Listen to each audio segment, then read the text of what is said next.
গীতা, তোমার মনে আছে ছোটবেলায় আমরা কত রকমের খেলা খেলতাম? মা তো ভীষণ বকতো। চিকু, বান্টি, এই দেখো আমি তোমাদের জন্য কি নিয়ে এসেছি।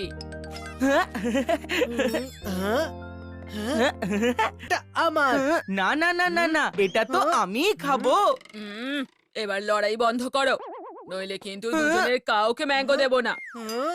মেঘা, গীতা, তোমরা দুজনও আমের জন্য এরকমই লড়াই করতে কিছু মনে আছে নাকি নেই? মনে আছে মাম্মি, মনে আছে। এখন চিকু বান্টির সামনে এইসব বলে আমাকে লজ্জা দিও না। দিদা, মাম্মি আর গীতা মাসি কি সত্যিই লড়াই করতো বুঝি? হ্যাঁ হ্যাঁ, খুব বেশি। আর ওদের দুজনের সবচেয়ে বেশি লড়াই তো তখনই হতো যখন ওরা মিউজিক্যাল চেয়ার খেলতো। সেটা তো হবেই না মাম্মি, প্রত্যেকবার আমি তো জিতে যেতাম। তুমি জিততে? মনে হচ্ছে তোমার কোনো মিসআন্ডারস্ট্যান্ডিং হচ্ছে মেঘা। মিউজিক্যাল চেয়ারে তো প্রত্যেকবার আমিই জিততাম। ওহো, তুমি সবকিছু ভুলে যাও। মিউজিক্যাল চেয়ারে সব সময় একজনই চ্যাম্পিয়ন হতো, আর সেটা আমি। চ্যাম্পিয়নের তুমি? তোমার তো টাইয়ের নটটাও আমাকেই বেঁধে দিতে হতো।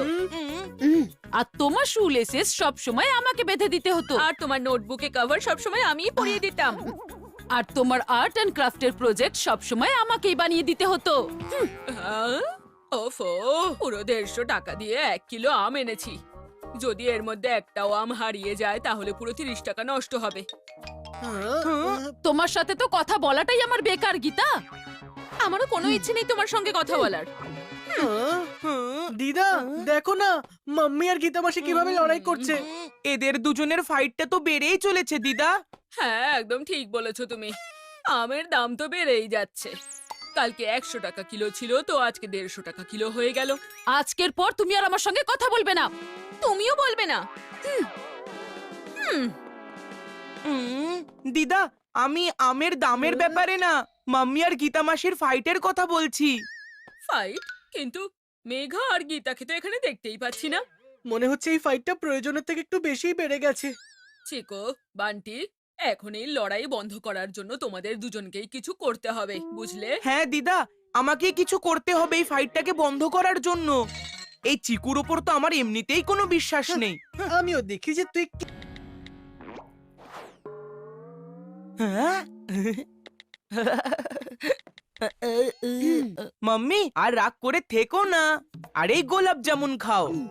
তুমি কি জানো এই গোলাপ জামুনটা কে নিয়ে এসেছে? কে? গীতা মাসি। আর তুমি জানো এই যে গিফটগুলো, এগুলো গীতা মাসি নিয়ে এসেছে। হুম হুম, হুম। মাম্মি সেট হয়ে গেছে, এখন গীতা মাসিকে সেট করা বাকি। গীতা মাসি, তুমি তাড়াতাড়ি মাম্মির রুমে চলো। আরে কিন্তু কি হয়েছে? তুমি চলো না আগে।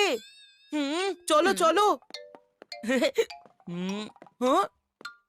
মাম্মি, না আমার এই লেদারের বলটা চাই, আর না এই টি শার্টটা, আর এই মিষ্টিটা, এটা তো আমার একদমই লাগবে না। গীতাকে বলে দিও এগুলো যেন ফিরিয়ে নিয়ে যায়।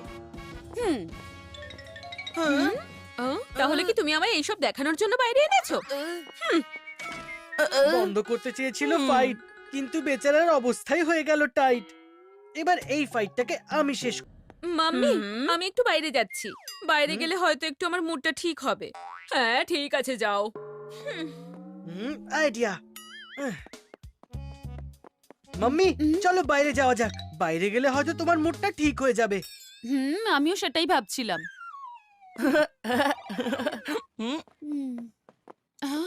ওফো, আমি তোমার পার্সটা ভেতরেই ফেলে এলাম। দাঁড়াও মাম্মি, আমি নিয়ে আসছি তোমার পার্স।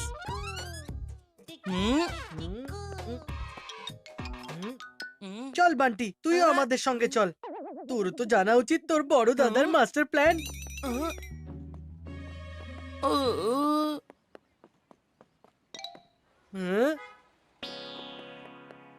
গীতা মাসি তো বাসে উঠছেন, তার মানে আমাদেরও এখন বাসে ওঠা উচিত। মাম্মি, চলো না বাসে করে যাওয়া যাক। কিন্তু আমরা যাবোটা কোথায়? আরে মাম্মি, যেখানে হোক ঘুরে চলে আসবো, তুমি এখন চলো না। আরে আরে দাঁড়াও। মাম্মি দাঁড়াও না।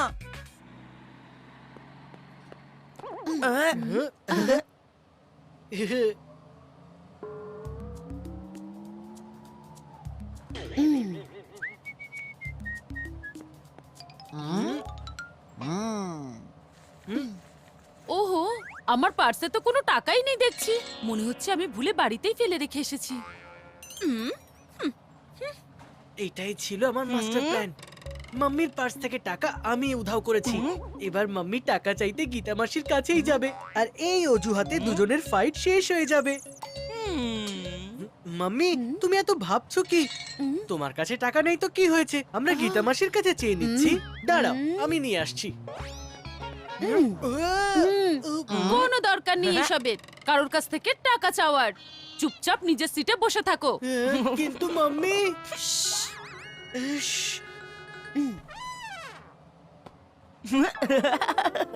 তুই মাস্টার প্ল্যান বানালি আর মাম্মি মাস্টার স্ট্রোক দিয়ে দিল। দাদা, আমাকে 3টে টিকিট দেবেন। কিন্তু ম্যাডাম 20 টাকায় তো শুধুমাত্র 2টো টিকিটই হবে, আপনি 10 টাকা আরো দিন। আজ প্রথমবার তুই সঙ্গে থাকার একটা লাভ হয়েছে। যদি তুই না থাকতিস তাহলে 20 টাকাতেই কাজ হয়ে যেত। কিন্তু এখন যে এই 10 টাকাটার প্রয়োজন, সেটা মাম্মিকে এখন গীতা মাসির কাছ থেকেই চাইতে হবে। এখন 10 টাকা কোথা থেকে পাই? মাম্মি, গীতা মাসি আছে তো? আমি চেয়ে আনছি ওনার থেকে 10 টাকা। ওই কোনো দরকার নেই কারোর থেকে কোনো রকম টাকা চাওয়ার, বুঝেছো? ম্যাডাম তাড়াতাড়ি বলুন না, আপনার কটা টিকিট চাই? একটাও নয়।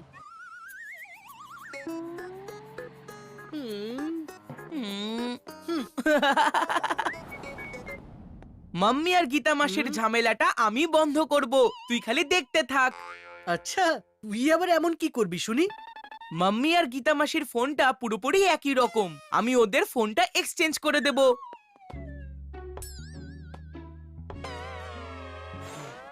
মাম্মি, এবার এই ফাইটটা বন্ধ করো না প্লিজ।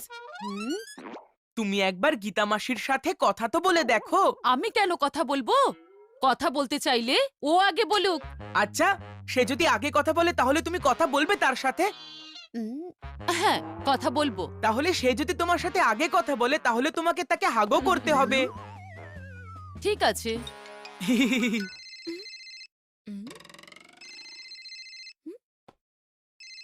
মনে হচ্ছে আমার ফোনটা মেঘার কাছেই রয়ে গেছে, আর ওর ফোনটা আমার কাছে। দিদি, মাম্মি, মনে হয় মাসি তোমার সাথে কথা বলতে চায়। এটার সুযোগ মাম্মি, যাও গি মাসিকে জড়িয়ে ধরো। মনে হচ্ছে গীতা ওর ভুলটা বুঝতে পেরেছে। মেঘা, আমাদের দুজনের ফোন এক্সচেঞ্জ হয়ে গেছে। এই নাও ধরো তোমার ফোনটা, আর আমাকে আমার ফোনটা দিয়ে দাও।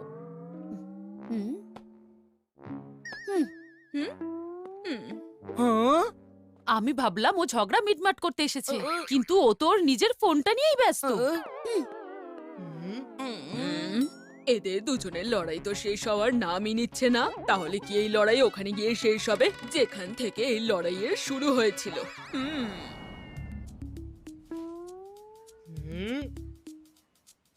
ঠিক আছে। মাম্মি, গীতা মাসি, তাড়াতাড়ি বাইরে এসো।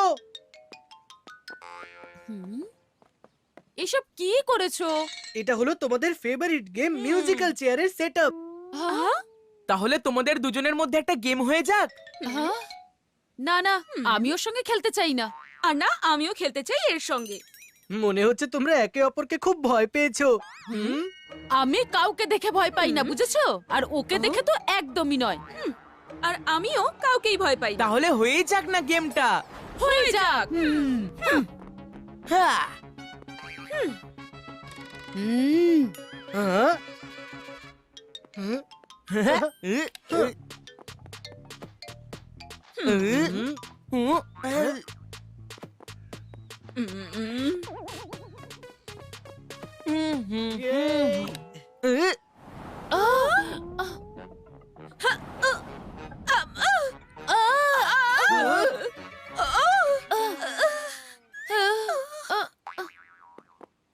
গীতা, তুমি ঠিক আছো তো? আমি ঠিক আছি। তুমি না থাকলে তো আজকে আমি একেবারে পড়েই যেতাম। তাহলে এই গেমের উইনার হলো গীতা মাসি। না না, মাম্মি তো গীতা মাসিকে পড়ে যাওয়া থেকে বাঁচিয়েছে। তাহলে এই গেমের আসল উইনার মাম্মি।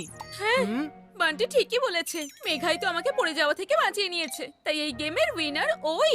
না না, চিকু একদম ঠিক বলছে। চেয়ারে তো তুমিই বসে আছো তাই না? গীতা, সেই জন্য এই গেমের উইনার হলে তুমি।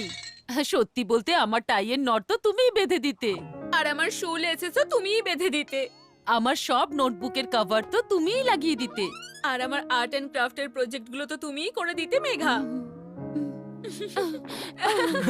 ওহো, সকালে দুজনে এমন ঝগড়া করছিল যেন আর কখনো কথাই বলবে না, আর এখন একে অপরকে উইনার করার জন্য উঠে পড়ে লেগেছে। তোমরা দুজনেও না। আমার আম 1 কিলো 150 টাকা দিয়ে কিনেছি।